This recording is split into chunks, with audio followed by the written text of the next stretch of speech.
Hello guys, welcome back to my channel. मेरा नाम है निशा और चलो आज स्टार्ट करते हैं अब हमारा लेक्चर आज का।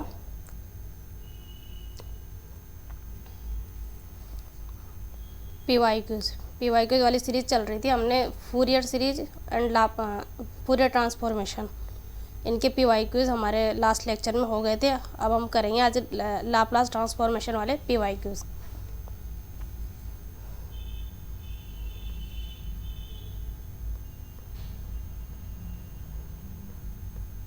ठीक है, तो फिर चलते हैं हम हमारे पीवाईक्यूज पे।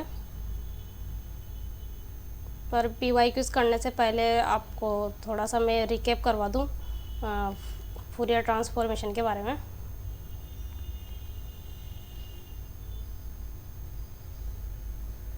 कि फूरियर लाप्लास ट्रांसफॉर्मेशन के बारे में। तो लाप्लास ट्रांसफॉर्मेशन का फॉर्मूला आपको पता ही है कि किसी भी फंक्शन का, जस्ट अ मिनट रुकिए।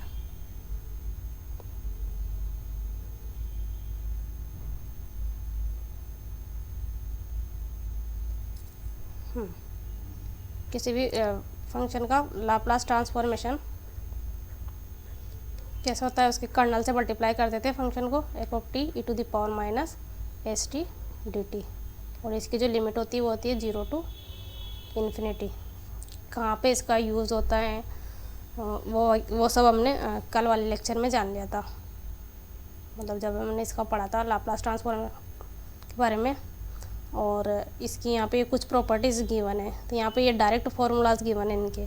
मैं आपको ये सारी प्रॉपर्टीज़, जिसमें भी मेन ये डेरिवेटिव वाली प्रॉपर्टी है, ये मैं शो कर रही थी और सेशन एंड हो गया था। तो ये वाली प्रॉपर्टी हम देख लेते हैं पहले, जिसका मैथमेटिकल डेरिवेशन वगैरह, उसके बाद चलते हैं हम पीवाईक्यूज पे। तो जस्ट अ सेकंड, मैं सोर्स से अपलोड कर रही हूँ ना।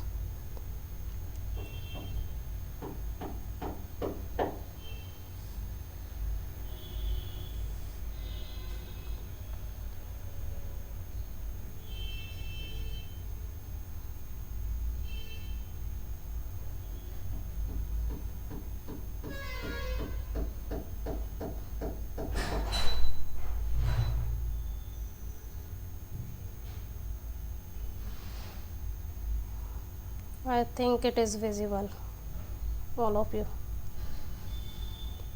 ठीक है, यहाँ पे तो पेन नहीं चलेगा, तो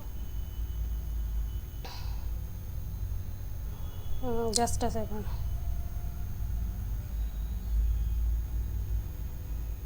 ओके, नाउ इट्स परफेक्ट।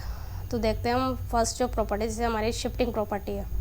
तो शिफ्टिंग प्रॉपर्टी जैसे हम कोई e to the power a t से मल्टीप्लाई करवाते हैं टाइम डोमेन वाले फंक्शन को। तो जब हम इसको इससे मल्टीप्लाई करके जब इसका हम लाप्लास ट्रांसफॉर्मेशन निकालेंगे, तो ये देखिए लाप्लास ट्रांसफॉर्मेशन ये होता है e to the power minus s t d t. तो यहाँ पे minus s minus a d t, तो इसका फंक्शन का लाप्लास ट्रांसफॉर्मेशन क्या होगा, बेसिकली जो फ्रीक्वेंसी डोमेन में जो फंक्शन आएगा उसमें फ्रीक्वेंसी में ये एस जो है कॉम्प्लेक्स फ्रीक्वेंसी होती है, तो इसमें शिफ्ट आ जाएगा। मतलब यहाँ e to the power plus a t है, तो यहाँ पे हो जाएगा G of s minus a. मतलब पहले फंक्शन का उसको फंक्शन को हम फ्रीक्वेंसी डोमेन में लेके गए, उसका मतलब उसका लाप्लास ट्रांसफॉर्मेशन लिखा, फिर एस को एस माइनस ए से रिप्लेस कर दिया। ठीक है, ऐसे अगर e to the power minus a t हुआ तो यहाँ पे एस प्लस ए रहेगा। ठीक है, और इसका इंटीग्रेशन आपने देख ही लिया कैसे हो रहा, सिंपली बस इतना ही होगा। जैसे यहाँ पे एक एग्जांपल है e to the power minus 3t cos hyperbolic 2t। अब इसका हमको लाप्लास ट्रांसफॉर्मेशन निकालना है। तो यहाँ पे देखिए कि ये जो टाइम डोमेन वाला फंक्शन है, इसके साथ में मल्टीप्लाई है ये e to the power minus 3t, मतलब एक्सपोनेंशियल वाला फंक्शन। तो अभी हमने देखा कि एक्सपोनेंशियल वाला फंक्शन मल्टीप्लाई हो तो पहले उस फंक्शन का हमको लाप्लास ट्रांसफॉर्मेशन निकला होता है। तो इसका लाप्लास ट्रांसफॉर्मेशन क्या होगा, S upon s square minus, sorry थोड़ा सा नॉइज़ आ रहा है, जस्ट अ मिनट। ठीक है, s upon s square minus a square होता है, और यहाँ पे ए की वैल्यू क्या है, 2 है, तो ए की वैल्यू 2 पुट कर देंगे, तो S upon s square minus 2, मतलब 2 का स्क्वायर 4 हो जाएगा। ठीक है, अब यहाँ जो फंक्शन है वो है e to the power minus a t. तो सीधा सीधा हमारे तो बस फ्रीक्वेंसी में शिफ्ट होता है। तो यहाँ पे एस को रिप्लेस करना होगा हमको, एस प्लस एस है। तो यहाँ पे ए की वैल्यू क्या है 3 है, तो हो जाएगा एस प्लस 3 और नीचे भी आ जाएगा एस प्लस 3 का होल स्क्वायर माइनस 4। बस यही इसका फाइनल आंसर था। अगर यहाँ पे एस की वैल्यू भी गिवन होती तो फिर हम यहाँ एस की वैल्यू रख के इसका एक एग्जैक्ट कांस्टेंट वैल्यू निकाल लेते। ठीक है। इसी प्रकार नेक्स्ट क्वेश्चन है to the power minus 2t sine 4t। Same वैसे ही हमको साइन का ट्रांसफॉर्मेशन पता है, a upon s square plus s square plus a square. Just a minute, वहाँ हाइपरबोलिक था ना फंक्शन, हाँ ठीक है वहाँ माइनस आएगा। हाइपरबोलिक वाले में नीचे माइनस आता है और ये जो साइन और कोस वाले फंक्शन होते हैं उनमें नीचे प्लस आता है, तो ये ध्यान रखना, कंफ्यूज नहीं होना है ना। तो यहाँ आएगा s square plus a square और एस में शिफ्ट है कितने की, क्योंकि यहाँ -2 है तो यहाँ +2 हो जाएगा, तो एस प्लस 2। ठीक है। अब है t to the power n वाली प्रॉपर्टी के फंक्शन के साथ में ये t to the power n multiply में हो तो इसका लाप्लास ट्रांसफॉर्मेशन कैसे लिखा जाता है। तो वैसे ही जैसे हमने पूरे ट्रांसफॉर्मेशन में किया था कि इधर वाले पार्ट का डिफरेंशिएशन करना होता है हमें विद रेस्पेक्ट टू एस, वहाँ विद रेस्पेक्ट टू ओमेगा कर रहे थे, यहाँ पे विद रेस्पेक्ट टू एस रहेगा तो D by D S G of S. और इस फंक्शन का वापस हम जब एस की रेस्पेक्ट में कर रहे हैं तो टाइम वाले फंक्शन का कोई रोल नहीं है, एस की रेस्पेक्ट में करेंगे, यहाँ आ जाएगा -t और इसमें -1 को बाहर निकाल देंगे और t f of t to the power minus s t d t, ये वापस लाप्लास ट्रांसफॉर्मेशन बन गया और ये -1 है, इस माइनस को इधर लगा देंगे। अब ये फर्स्ट डेरिवेटिव था। ऐसे अगर nth टाइम हुआ, मतलब जैसे ये जो फंक्शन मल्टीप्लाई में था t, इसका nth टाइम हुआ तो ये होगा -1 की पावर n, और कितनी बार डेरिवेटिव होगा, जितनी उसकी जो पोलिनोमियल है उसकी पावर जितना n होगा उतनी बार उसका डेरिवेटिव लेंगे हम लाप्लास ट्रांसफॉर्मेशन लिखने के बाद में फंक्शन का। ठीक है। जैसे यहाँ पे एक क्वेश्चन है, ये देखिए t साइन 3t, तो इसका लाप्लास ट्रांसफॉर्मेशन कैसे निकालेंगे। पहले साइन 3t का हम आपको दिखाई दे रहा है अच्छे से, या मैं थोड़ा और जूम करूँ।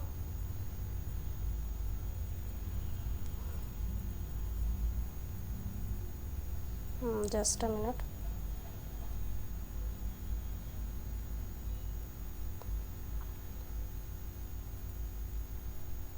ठीक है, अब परफेक्ट है, अब अच्छे से दिखाई देगा। ठीक है। तो अब देखिए साइन 3t का हमको क्या करना है, लाप्लास ट्रांसफॉर्मेशन निकला है। तो a upon s square plus a square, और a की जगह 3 है तो हो जाएगा, और a की बार डेरिवेटिव लेना है और -1 से मल्टीप्लाई करना है। तो यहाँ एक डेरिवेटिव उससे माइनस आएगा और एक माइनस ही आएगा, तो ये प्लस हो जाएगा और सिंपल डेरिवेटिव। मैं यहाँ मान के चल रही हूँ कि आपको इंटीग्रेशन और डेरिवेशन मतलब डेरिवेटिव आपको बहुत अच्छे से आते हैं, क्योंकि 11th-12th में आपने बहुत अच्छे से पढ़े होंगे इनको, और बीएससी में भी।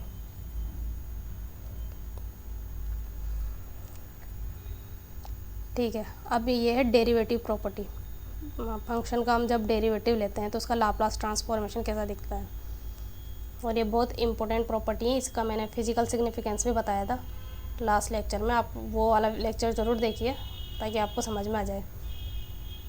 तो Laplace transformation of f of t equal to g of s, ये फंक्शन का लाप्लास ट्रांसफॉर्मेशन है, और फिर इस फंक्शन को हम टाइम डेरिवेटिव लेंगे d f by d t, और फिर इसको इंटीग्रेट करेंगे बाई पार्ट्स वाले मेथड से, फिर वैल्यू पुट करेंगे,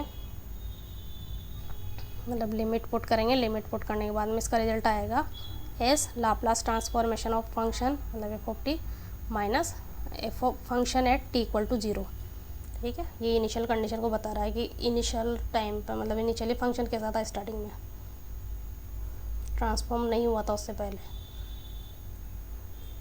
ये फर्स्ट डेरिवेटिव था। हम सिमिलरली इसी प्रकार से मतलब सेकंड डेरिवेटिव कर सकते हैं, वही सेकंड डेरिवेटिव करेंगे। तो फर्स्ट डेरिवेटिव का ही हम डी एफ बाई डी मतलब डी बाई डी टी करेंगे, तो उसकी वैल्यू यहाँ पे ऐसे पुट करके, और सेकंड डेरिवेटिव का रिजल्ट आएगा s square g of s minus s function at t equal to 0 minus first derivative मतलब फंक्शन का first derivative at t equal to 0। ये सेकंड डेरिवेटिव। आपको ये दोनों याद रखने हैं कि यहाँ दो टाइम मतलब दो डेरिवेटिव तक तो एग्ज़ाम में ऐसे ही दे देता है वो। और ये nth टाइम डेरिवेटिव के लिए लाप्लास ट्रांसफॉर्मेशन का फॉर्मूला है, ठीक है। अब इस पर बेस्ड एक क्वेश्चन है, जैसे Laplace transformation of d by d t sine 80। तो साइन 80 का जैसे हम लाप्लास ये शायद ये वाला क्वेश्चन हम लास्ट लेक्चर में भी कर चुके हैं कि इस वाले फंक्शन का हमको लाप्लास ट्रांसफॉर्मेशन लिखना है और ये फर्स्ट डेरिवेटिव है इसका। तो या तो वो वाली प्रॉपर्टी यूज़ कर लेंगे, या इससे तो सिंपल ही है, अगर साइन 80 का ये d by d t sine 80 है तो इसका डेरिवेटिव क्या होगा, कोस 80 होगा। और कोस 80 का हमको डायरेक्ट पता है लाप्लास ट्रांसफॉर्मेशन क्या है था, तो वो यही आ रहा है यहाँ पे, ठीक है। बाकी वो होता है s upon s square plus a square, पर यहाँ पे जो ए एक्स्ट्रा आ रहा है, तो अगर हमको इस वाले फॉर्म में गिवन हो तो हमको फिर वो प्रॉपर्टी लगा के ही करना है कि मतलब एस फंक्शन का मतलब लाप्लास ट्रांसफॉर्मेशन फिर माइनस फंक्शन 80 इक्वल टू 0, तब जाके ये वाली वैल्यू आएगी। और अगर सिंपल कोस 80 गिवन होता तो आप डायरेक्ट लिख देते हैं, बट यहाँ पे आपको वो वाली प्रॉपर्टी यूज़ करके ही करना है ना। यहाँ पे इसका डेरिवेटिव नहीं करना है कि डेरिवेटिव कर दो फिर लाप्लास ट्रांसफॉर्मेशन ले लो, पहले डेरिवेटिव लेना है फिर उसका लाप्लास ट्रांसफॉर्मेशन, मतलब पहले लाप्लास ट्रांसफॉर्मेशन लिख के फिर डेरिवेटिव वाली प्रॉपर्टी लगाना है, ठीक है। यहाँ पे एक और क्वेश्चन है, ये भी सिंपल उसी पे बेस्ड क्वेश्चन है। इस वाली ये जो इक्वेशन गिवन है इसका लाप्लास ट्रांसफॉर्मेशन निकालना है। तो 1/2 क्यूब है तो कांस्टेंट है, ये तो बाहर आ जाएगा इससे। यहाँ साइन 80 का लाप्लास ट्रांसफॉर्मेशन, यहाँ पे टी कोस 80 का लाप्लास ट्रांसफॉर्मेशन पता है सबको, बस फिर सिंपल मैथ से लगानी है, सिंप्लीफाई करना है। शायद ये वाला क्वेश्चन भी हो गया था हमारे पास, लाप्लास ट्रांसफॉर्मेशन ऑफ 2 टी। इसको हमने वाई अज्यूम किया था, फिर वाई अज्यूम करने के बाद में इसका लॉग लिया था, और लॉग लेने के बाद में ये वैल्यू वापस लाप्लास ट्रांसफॉर्मेशन में रखी। फिर हमने 1 का ट्रांसफॉर्मेशन लिखा, और 1 का ट्रांसफॉर्मेशन लिख के फिर हमने शिफ्टिंग वाली प्रॉपर्टी लगा दी, e⁴ वाली, मतलब 80 वाली। तो एक ही जगह है ln2, तो ये 1/s माइनस ln2 हो जाएगा, ठीक है।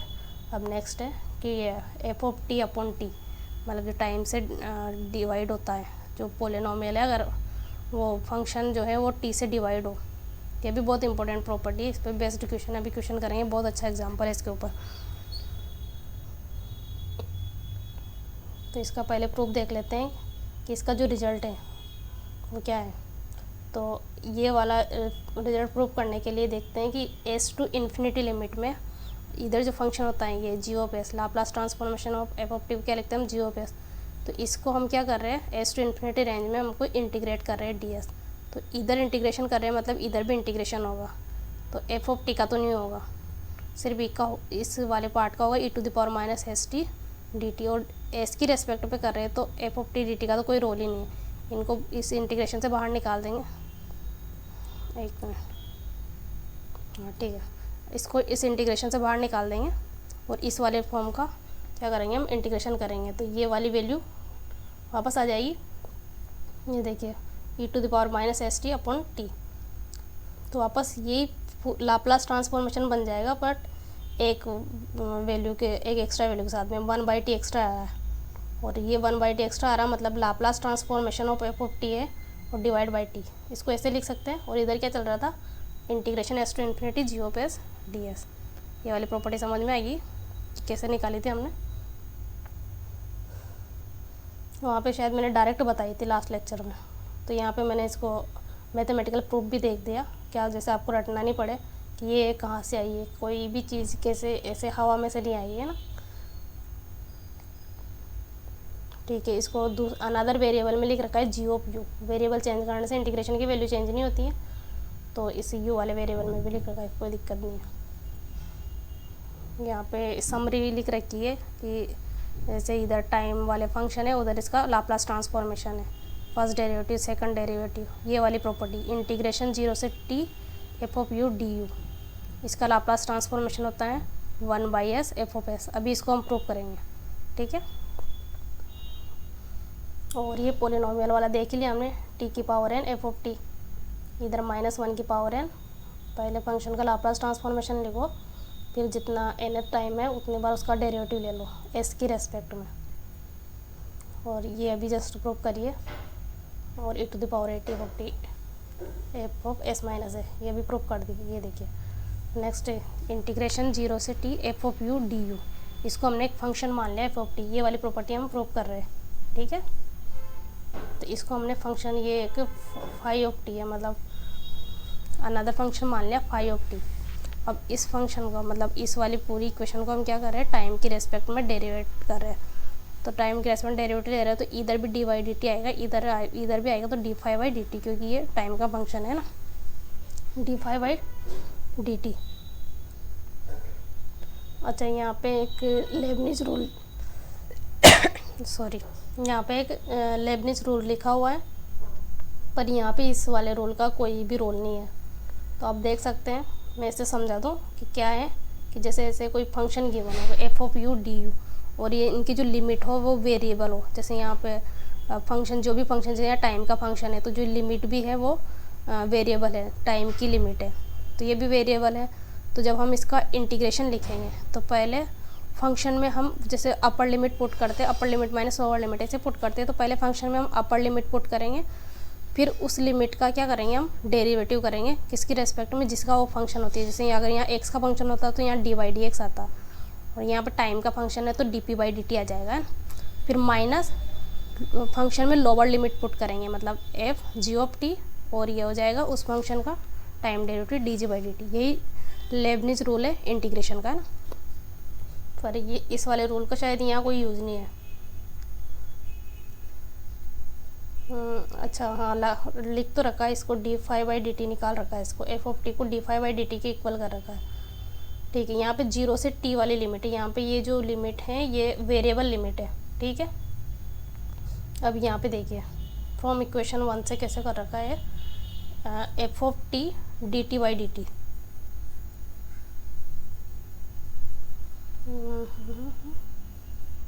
Minus f of 0 D 0 by d t, ठीक है। हाँ, अब आ गया समझ में। यहाँ पे 0 से t वाली लिमिट थी, ये वाला है इक्वेशन। पर यहाँ पे देखिए, यहाँ पे फंक्शन में पहले अपर लिमिट रहेगी, तो एफ ऑफ टी आ जाएगा, यू की जगह क्या आ जाएगा, एफ ऑफ टी, और फिर ये वाली जो लिमिट है इसका क्या करेंगे, टाइम की रेस्पेक्ट में डेरिवेटिव करेंगे, मतलब D T by d t, तो ये वैल्यू 1 हो जाएगी। फिर माइनस, फिर फंक्शन में क्या रखेंगे, ये यू की जगह क्या रखेंगे, 0 रखेंगे, यू की जगह 0 रखेंगे, तो एफ ऑफ 0, और फिर 0 का क्या करेंगे हम, डिफ्रेंशिएशन, तो ये वाली वैल्यू तो 0 हो जाएगी। और इक्वल टू में क्या था हमारे पास, शायद ये फाई ऑफ टी है ना, हाँ d phi by d t था, तो इक्वल टू में हमारे पास क्या है, d phi by d t, तो हमारे पास एफ ऑफ टी की वैल्यू आ गई, क्या आ गई, d phi by d t. हमने उस फंक्शन की वैल्यू निकाल ली, f of t equal to d phi by d t. अब देखिए यहाँ पे d phi by d t ये फर्स्ट डेरिवेटिव।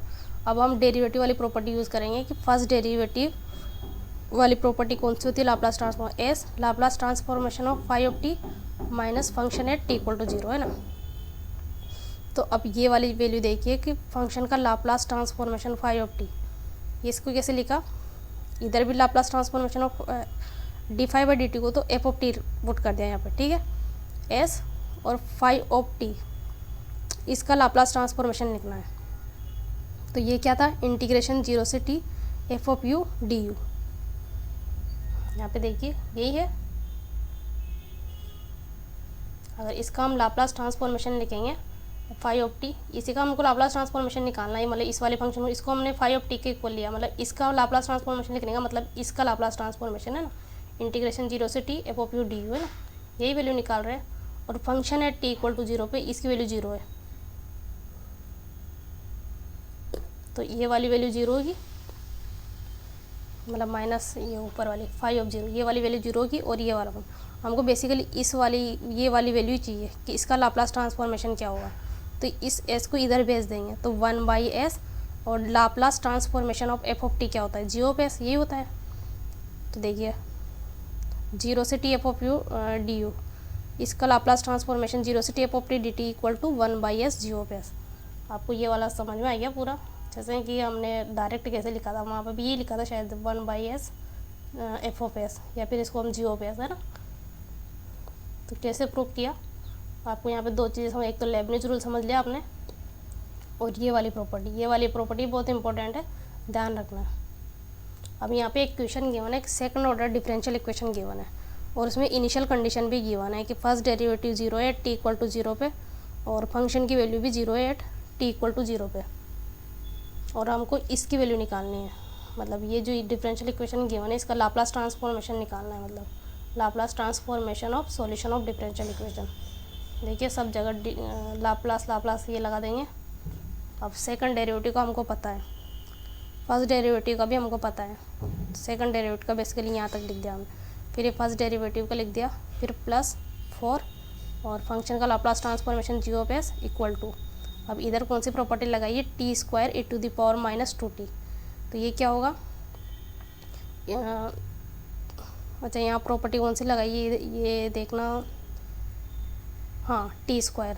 अब यहाँ पेन तो चलेगा नहीं, आपको वो वाली प्रॉपर्टी पता है कि पॉलिनोमियल मल्टीप्लाई में होता है तो क्या करते हैं 1/s की पावर, मतलब n फैक्टोरियल अपॉन 1/s की पावर n+1, या फिर मैंने बताया था हाँ गामा से बताया था, गामा n+1 अपॉन s की पावर n+1।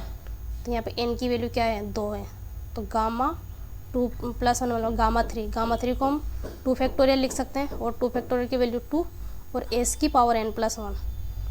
तो s और s में एक्सपोनेंशियल टर्म मल्टीप्लाई हो तो s में हम शिफ्ट कर देते हैं, तो ये हो जाएगा s+2 का होल क्यूब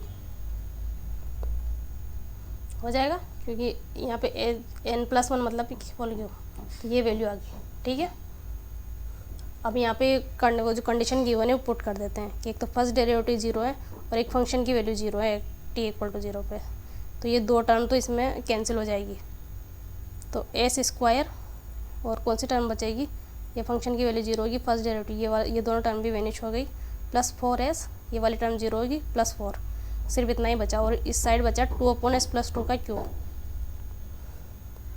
और ये जो इक्वेशन बनी है s+2 का होल स्क्वायर बनी है, बहुत ही सिंपल हो गया। तो 2 इधर भी s+2 का क्यूब बन रहा है, वेरी गुड। हाँ तो इधर बन जाएगा s+2 की पावर 5, बहुत ही सिंपल इक्वेशन बन गई है। तो ठीक है, लाप्लास ट्रांसफॉर्मेशन का आपको यहाँ तक समझ में आ गया। उसके बाद में एक और नेक्स्ट क्वेश्चन है इसमें, dy/dx plus ay equal to e⁻−bt।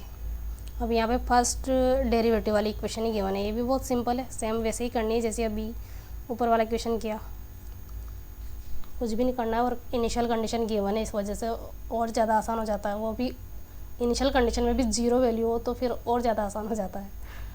तो यहाँ पे देखिए लाप्लास ट्रांसफॉर्मेशन फर्स्ट डेरिवेटिव का s y/s माइनस y/0 और ये function plus a y/s equal to, अब इसका हो जाएगा 1/s+b, मतलब सिंपली यहाँ पे कुछ भी नहीं है, मतलब 1 है, और 1 का लाप्लास ट्रांसफॉर्मेशन 1/s, और अगर एक्सपोनेंशियल वाला टर्म मल्टीप्लाई में हो तो उसके साथ जो होता है e⁻at, तो वहाँ s माइनस a हो जाता है, तो यहाँ पे e⁻−bt है, तो यहाँ पे s+b हो जाएगा, सिंपल है।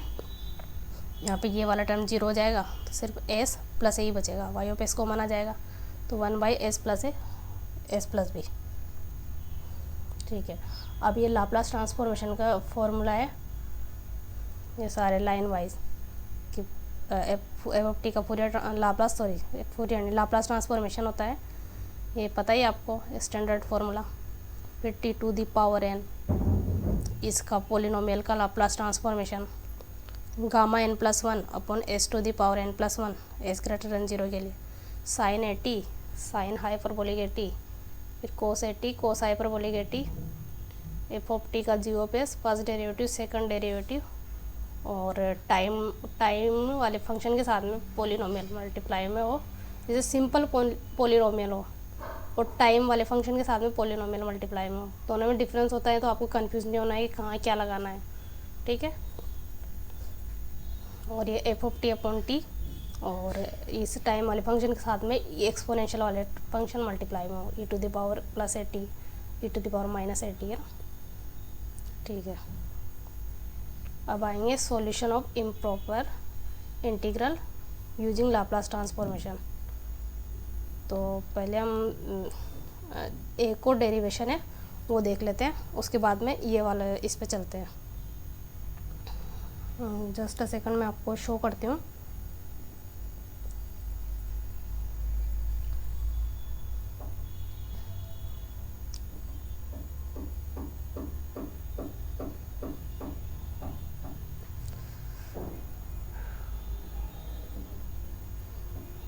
फिर ये वाली क्वेश्चन करेंगे हम। Laplace transformation of periodic function. Periodic function का लाप्लास ट्रांसफॉर्मेशन कैसा दिखता है ना। तो यहाँ पे देखिए पीरियोडिक फंक्शन कुछ ऐसा दिखता है, f of x plus t equal to, या फिर टी को एन टी भी लिख सकते हैं, f of x plus n t equal to f of x, है ना, जो एक सर्टेन टाइम के बाद में खुद को रिपीट करता है। तो ये पीरियोडिक फंक्शन का लाप्लास ट्रांसफॉर्मेशन देखिए, इसका डेरिवेटिव वो जो एक फॉर्मूला होता है ना, अभी आएगा, आपने सिर्फ देखा होगा, उसका प्रूफ बता रही मैं। ये देखिए 0 से इन्फिनिटी वाले रेंज में हमको इस फंक्शन को तोड़ना है। तो हमारे पास जो है पीरियोडिक फंक्शन है तो एक स्पेसिफिक इंटरवल में चलता है, तो हम इसको ब्रेक कर देंगे, जैसे 0 से t, फिर t से 2t, फिर 2t से 3t, है ना। इस वाले इंटरवल में हम फंक्शन को ब्रेक करके इसका लाप्लास ट्रांसफॉर्मेशन लिखेंगे। तो यहाँ से जो बेसिकली फंक्शन जो शिफ्ट हो रहा है x equal to t small t plus capital t. T constant period है और स्मॉल टी जो है वो वेरिएबल है ना, इसी से शिफ्ट हो रहा है। तो देखिए यहाँ पर d x equal to d t, क्योंकि हमको इंटीग्रेशन कर रहे हैं तो यहाँ रिप्लेसमेंट करना पड़ेगा, और x को मान लेते हैं हम u प्लस 2t। और ये लिमिट देखिए यहाँ से d x equal to d आ जाएगी, और लिमिट देखिए जैसे फर्स्ट स्टार्टिंग में जब x इक्वल टू टी रहेगा, मतलब function x equal to t पे रहेगा, तो स्मॉल t की वैल्यू क्या आ जाएगी 0, ठीक है। और x इक्वल टू जब 2t रहेगा तो स्मॉल t की वैल्यू आ जाएगी कैपिटल T। वैसे ही नेक्स्ट जो फंक्शन मानेंगे, अच्छा ये वाला, हाँ इस वाले, ये जो लिमिट है इस वाले फंक्शन के लिए x equal to t plus 2t, हम जो नेक्स्ट जो इंटरवल मानेंगे वो मानेंगे हम x equal to u plus 2t। तो उसके लिए d x equal to d आ जाएगा, मतलब सेकंड वाला टर्म है ना, और उसके लिए लिमिट ये है। फिर ये यहाँ पे x की जब हम 2t रखेंगे, x की वैल्यू जब 2t रखेंगे तो u की वैल्यू क्या जाएगी 0, और x इक्वल टू 3t रखेंगे तो u की वैल्यू क्या जाएगी कैपिटल T। तो देखिए यहाँ पे कुछ सिमिलरिटी दिख रही है, ऊपर भी जब हमने रिप्लेसमेंट किया तो 0 से t, 0 से t, यही चलता जा रहा है जब हम फंक्शन को रिप्लेसमेंट कर रहे हैं। तो अब ये वैल्यू हम इंटीग्रेशन में पुट कर देते हैं। जब इंटीग्रेशन में पुट करेंगे तो यहाँ पे देखिए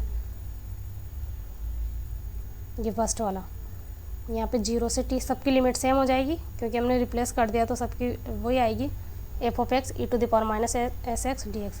फर्स्ट जो फंक्शन था वो था small t plus capital T वाला इंटरवल, है ना, और यहाँ पे भी उसकी वैल्यू पुट कर देंगे डी टी। फिर नेक्स्ट वाला u plus 2t, u plus T. अगर हम इसको ऐसे भी लिख सकते थे, जैसे यहाँ पे t प्लस स्मॉल t लिखा ना, तो यहाँ पे इसमें ऐसे भी लिख सकते थे t प्लस 2t, बस वो समझने के लिए कि हाँ आपको थोड़ा सा अलग दिखे नेक्स्ट वाला इंटरवल, तो उस वजह से यहाँ पे u लिया है।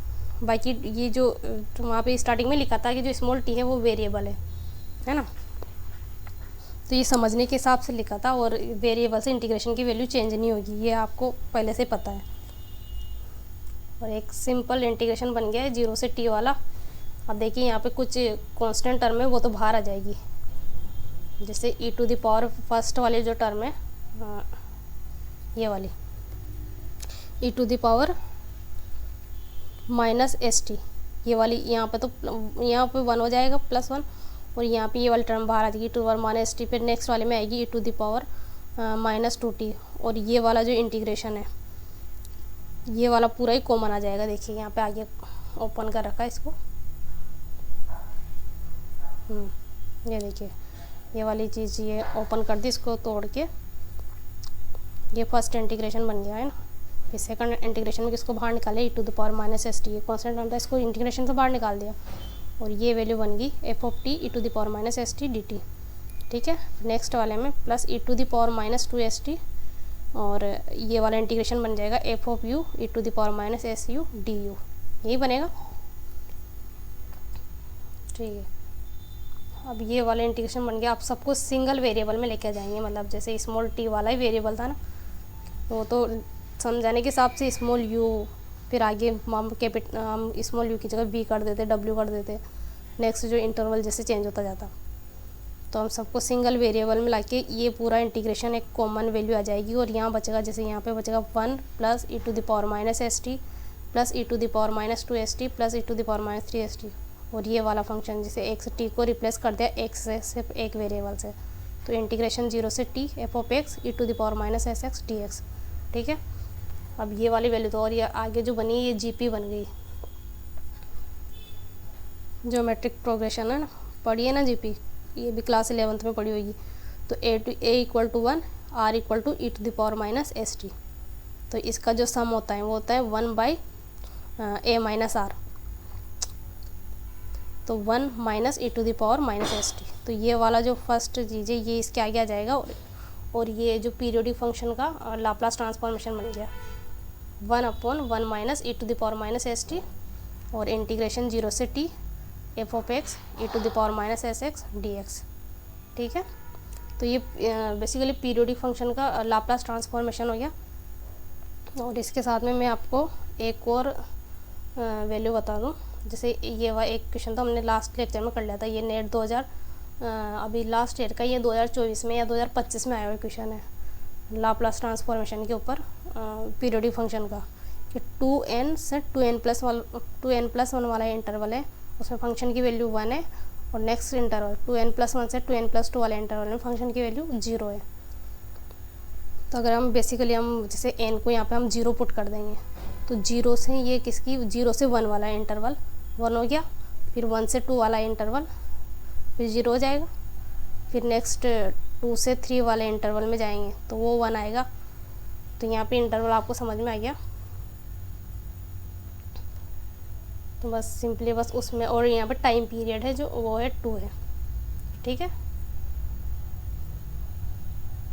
तो टाइम पीरियड 2 है, तो इस वाले फंक्शन की ये पीरियड है, मतलब ये ऐसा दिखेगा ये फंक्शन, 0 से 1 वाले में फंक्शन की वैल्यू 1 है, 1 से 2 में 0, फिर 2 से 3 में 0, सॉरी 2 से 3 में 1, फिर 3 से 4 में 0। ठीक है, और इसका टाइम पीरियड जो है वो 2 है। तो ये देखिए हम सीधा सीधा इस वाले फॉर्मूले में इसका वैल्यू रख सकते हैं कि 1/1 minus e to the power minus s t, और टी की वैल्यू क्या है 2 है, तो e to the power minus 2s integration 0 से 2 f of x e to the power minus, और यहाँ पे एक्स वाई लिखा ना, तो ई टू द पावर यहाँ पे माइनस एस एक्स होता है ना। एक मिनट, यहाँ क्या कर रखा है,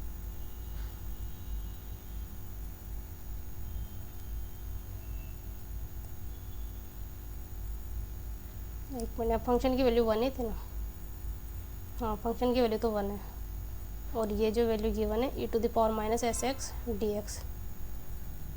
अच्छा, एस को रिप्लेस कर रखा है यहाँ पे वाई से।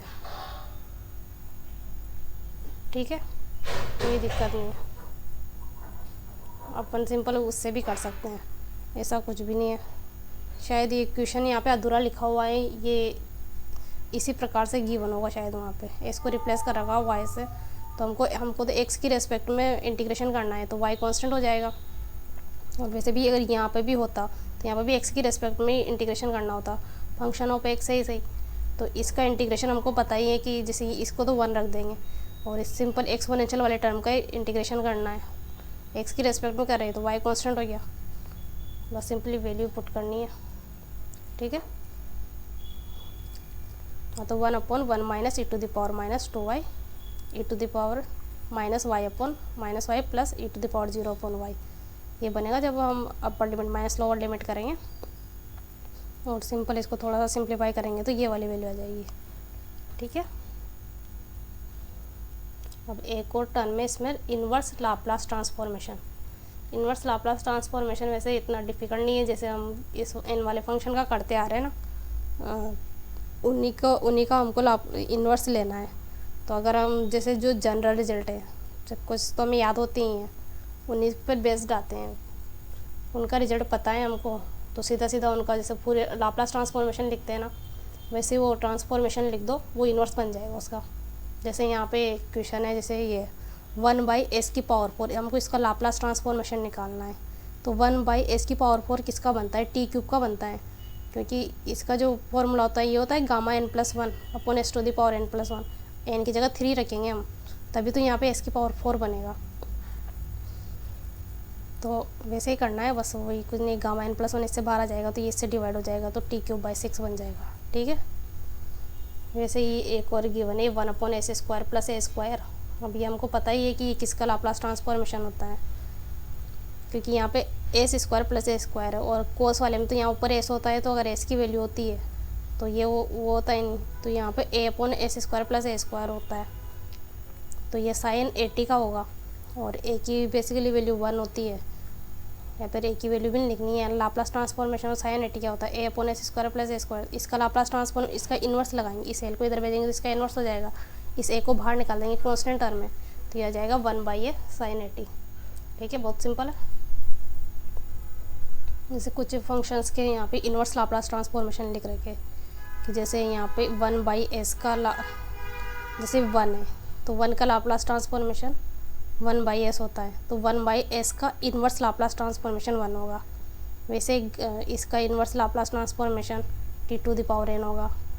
ये जनरल रिजल्ट ही लिख रखे, कुछ भी एक्स्ट्रा नहीं इसमें। और ये वाली कंडीशन भी हमको ध्यान रखनी है कि s > 0 होना चाहिए, यहाँ पे n है तो n > -1 होना चाहिए।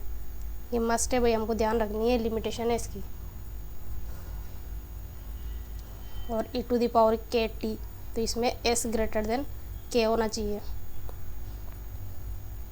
ठीक है, क्योंकि ये रिजल्ट नेगेटिव नहीं हो सकता, वैसे भी स्क्वायर है तो ये नेगेटिव तो वैसे भी नहीं होगा। ठीक है, सारे जनरल रिजल्ट लिखे हुए हैं, साइन, हाइपरबोलिक, कोस, ये सब आपको पता है। और वो जस्ट 2017 का हमने अभी क्वेश्चन किया था, उसमें पार्शियल फ्रैक्शन के रूल्स आपको नहीं पता हो तो मैं एक बार समराइज़ कर दूं, कि जैसे 1/f(x) है, या फिर फंक्शन कुछ इस फॉर्म में गिवन हो, φ(x/f(x), और यहाँ पे एक कंडीशन गिवन है कि degree of f(x) should be less than degree of φ(x) should be less than degree of f(x). जो ऊपर जो पावर आएगी फंक्शन की, वो इससे नीचे वाले फंक्शन से कम होनी चाहिए। यहाँ पे देखिएगा, जैसे यहाँ पे फंक्शन कुछ इस फॉर्म में गिवन हो 1/ax + b cx + d, तो हम इसको इस प्रकार से ब्रेक करके फिर इसकी वैल्यू निकाल सकते हैं, एलसीएम वगैरह लेके। फिर आपको निकालना आता ही है, बस इतना पता होना चाहिए कि हमको कैसे ब्रेक करना है उनको। वैसे ही kx/ax + b cx + d, यहाँ पे नीचे वाले की डिग्री 2 है, ऊपर वाले की 1 है। यहाँ पे x² बनेगा, a cx² है ना, तो इसकी डिग्री 2 हो जाएगी, इसकी 1 है, तो ये नीचे वाले की बड़ी है, तो ये भी वैलिड फार्मूला है। इसको भी ऐसे लिख सकते हैं हम, a/x + b + b/cx + d, मतलब ऊपर x आ जाए तब भी कोई दिक्कत नहीं है ना, लिख सकते हैं हम। नेक्स्ट है, यहाँ पे a b कांस्टेंट है, और एक कैलकुलेशन के लिए हमने यूज़ किया है। और यहाँ पे ये से एलसीएम लेके फिर हमको कोफिशिएंट कंपेयर करके, इधर जो LHS और RHS में कोफिशिएंट कंपेयर करके a b की वैल्यू निकालनी होती है, और फिर वो वैल्यू यहाँ पे पुट कर देते हैं, और हमारे पास रिजल्ट आ जाता है। वैसे नेक्स्ट है 1/ax + b cx + d का होल स्क्वायर, तो ये a/x + b + b/cx + d plus c/cx + d का होल स्क्वायर। ठीक है, क्योंकि यहाँ पे कितना है, 2 पावर तो यहाँ बनेगी, और एक यहाँ तो 3 डिग्री का पॉलिनोमियल है ना। वैसे 1/ax² + b cx + d, अगर इस प्रकार से हो, यहाँ पे x² मल्टीप्लाई में फंक्शन के साथ में, यहाँ पे ब्रैकेट के बाहर था, ये थे तो लीनियर इक्वेशन ही, ब्रैकेट के बाहर स्क्वायर लगा हुआ है, तो उसको हमने इस प्रकार से ब्रेक करेंगे। और यहाँ ऐसे मल्टीप्लाई में है और x के साथ में स्क्वायर है, ब्रैकेट के बाहर नहीं है, तो उसको ऐसे लिखेंगे फिर ax + b/x² + b + c/cx + d। ऊपर a b c नीचे जो कोफिशिएंट्स हैं इनके कंफ्यूज नहीं होना है, इनकी वैल्यू हम इनको मतलब कोफिशिएंट कंपेयर करके हम निकाल सकते हैं। ठीक है, तो हमने पार्शियल फ्रैक्शन वाला भी देख लिया, अब इसके हम कुछ एग्जांपल्स देख लेते हैं। जस्ट हम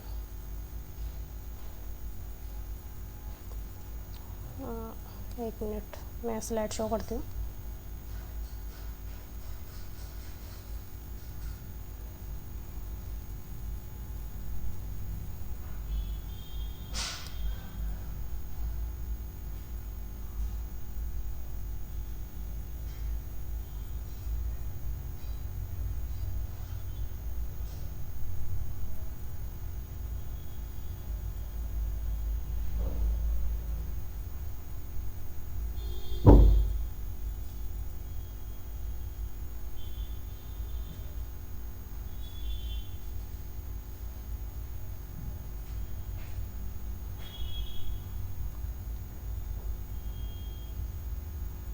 ठीक है, यहाँ पे आपको ये सारी प्रॉपर्टी समझ में आ गई होगी।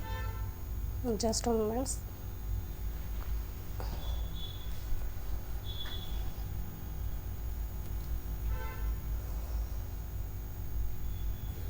ठीक है, अब क्वेश्चन पे चलते हैं।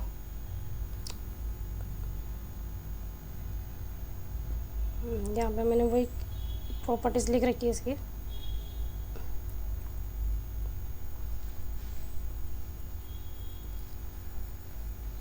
अभी देखिए यहाँ पे फंक्शन जो है x लेस देन 3 पे फंक्शन की वैल्यू 0 है, और x greater than equal to 3 पे फंक्शन की वैल्यू है x माइनस 3। और इसका हमको क्या निकालना है, लाप्लास ट्रांसफॉर्मेशन। बस सिंपल 0 से इन्फिनिटी वाले लिमिट को ब्रेक करना है। पहले 0 से 3, फिर 3 से इन्फिनिटी। ये वाला तो 0 हो जाएगा, ये वाला टर्म, और ये सिर्फ ये वाला टर्म बचेगा। और इसको हम बाई पार्ट से फिर इसका इंटीग्रेशन करके सीधा लिमिट पुट करेंगे, तो इसका आंसर आएगा e to the power minus 3s by s square. बहुत सिंपल है, सिंपल इंटीग्रेशन ही करना है, कुछ भी नहीं है, और लिमिट पुट करनी है। ये वाला इक्वेशन अभी शायद हमने देख लिया था, हो गया ना ये वाला? हाँ, ये वाला इक्वेशन हो गया।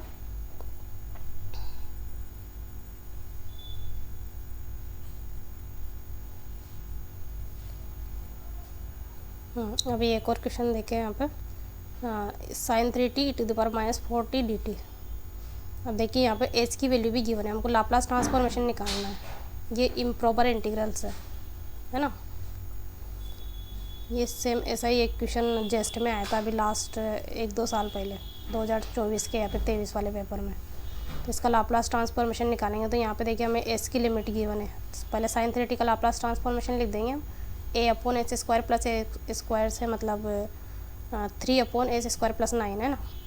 और एस की value e to the power minus s से, यहाँ एस की वैल्यू 4 है, और एस की वैल्यू 4 है, तो ये वाली वैल्यू यहाँ पुट करेंगे, तो ये वैल्यू हो जाएगी 3/25। ठीक है, और ये वाला क्वेश्चन आगे हो रहा है, मैं आपको आगे दिखाती हूँ इसको। अच्छा, हमने अभी इसका लाप्लास ट्रांसफॉर्मेशन देखा था पीरियोडिक फंक्शन का। उसमें जो वो सेम वाला ही क्वेश्चन है, जैसे वो जो लिमिट है, यहाँ ये फॉर्मूला लिखा हुआ है इसका लाप्लास ट्रांसफॉर्मेशन का। और देखिए यहाँ पे लिमिट जो गिवन है, जैसे 0 से 1 वाले में फंक्शन की वैल्यू है t, और 1 से 2 वाले में फंक्शन की वैल्यू है 0। ठीक है, और ये लीनियर इक्वेशन की फॉर्म में t, यहाँ पे कांस्टेंट वैल्यू नहीं है। और इसका टाइम पीरियड भी गिवन है क्वेश्चन में, t equal to 2, t equal to 2 time के बाद में सेम फंक्शन वापस रिपीट होगा। तो टाइम पीरियड गिवन है, तो सीधा सीधा इसकी वैल्यू यहाँ पे पुट करो, e to the power minus 2s 0 से t f of t e to the power minus s t d t है ना। और फंक्शन की वैल्यू है t। वापस इसका बाई पार्ट से हम इंटीग्रेशन करेंगे और वैल्यू पुट करेंगे। यहाँ थोड़ा अच्छे से कम दिखाई दे रहा हो, 1 मिनट। यहाँ देखिए, यहाँ यही क्वेश्चन है सेम, चाहिए नहीं है।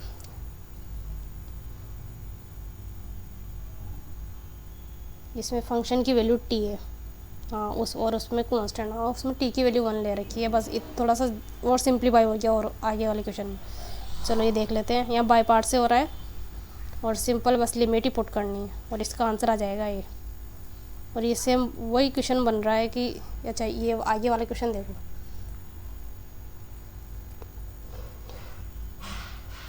सेम यही इसी टाइप का क्वेश्चन क्या था अभी हमने, हमारे पास जो नेट में जो क्वेश्चन आया था उसमें सिर्फ उन्होंने ऐसे दे दिया था कि 2n से 2n+1 तक की लिमिट, मतलब उसमें फंक्शन की वैल्यू 1 है,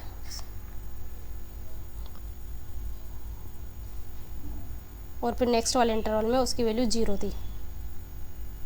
ठीक है, तो ये देखिए यहाँ पे सिंपल इंटीग्रेशन ही करना है, क्योंकि यहाँ पे फंक्शन की वैल्यू कांस्टेंट दे रखी है 1, वही जो लास्ट टाइम हमने किया था बस यहाँ वन वो यहाँ तो और ज़्यादा सिंपल इंटीग्रेशन हो गया, बाई पार्ट्स वगैरह कुछ लगाना ही नहीं है, बस फॉर्मूले में वैल्यू रखनी है और सीधा सीधा ये इंटीग्रेशन हो जाएगा और इंटीग्रेशन होकर ये वाला रिजल्ट आ जाएगा। अगर एस की वैल्यू यहाँ पे गिवन होती तो हमें एस की वैल्यू पुट करके एक कांस्टेंट वैल्यू आ जाती है। अभी ये लास्ट जो पीछे हमने क्वेश्चन छोड़ा था ना मैंने, अभी यहाँ पे इसका डिटेल एक्सप्लेनेशन गिवन है, इसलिए मैंने पीछे नहीं बताया आपको, जस्ट मैं कलर चेंज करती हूँ पेन का।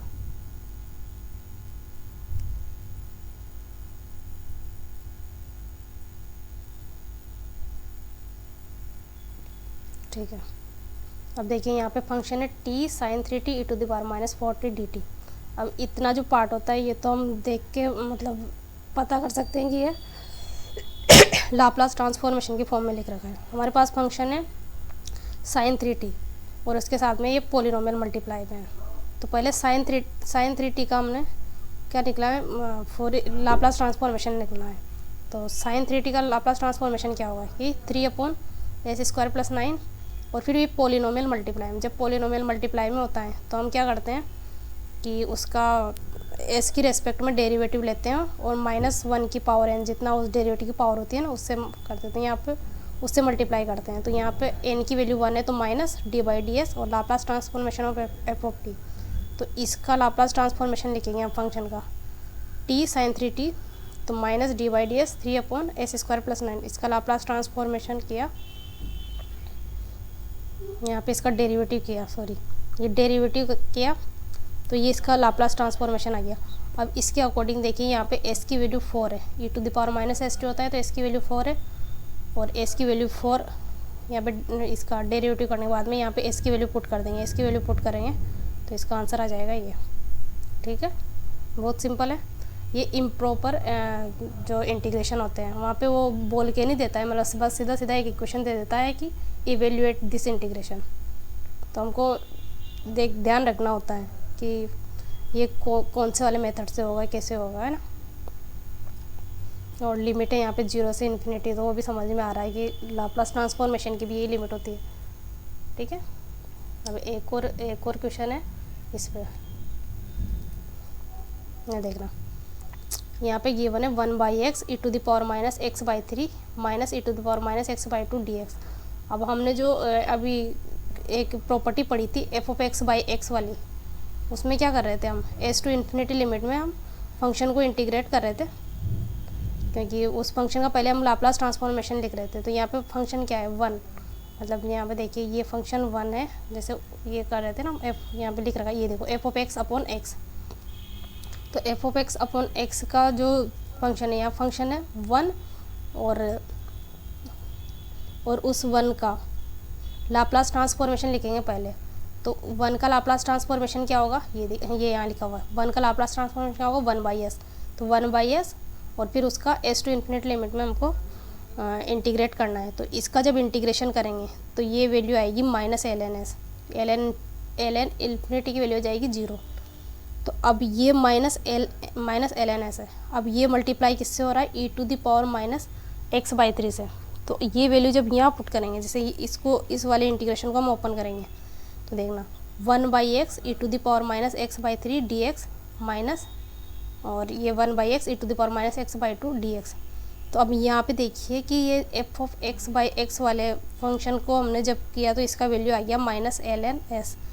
तो हमारे पास इस इंटीग्रेशन की वैल्यू तो आ गई, तो सिर्फ हमको s की वैल्यू पुट करनी है।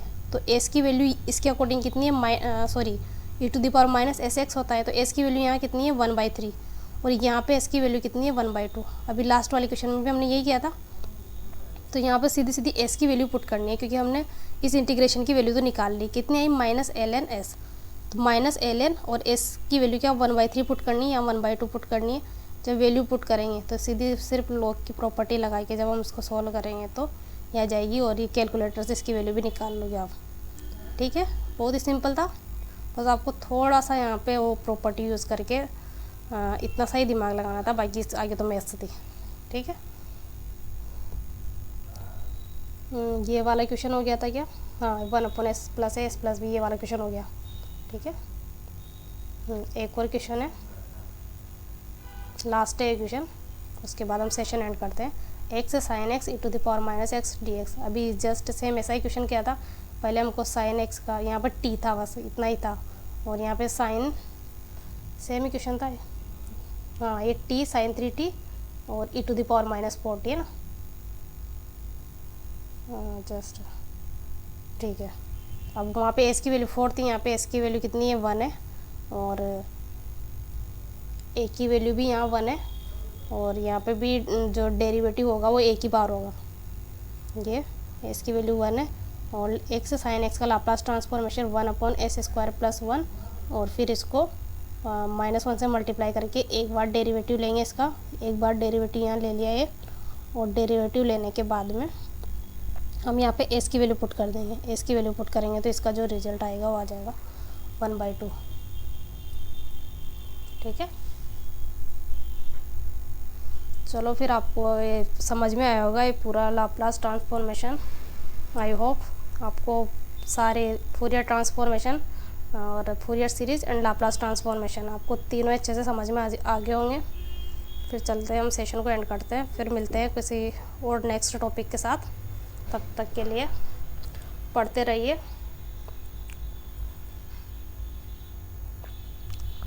Okay, thank you.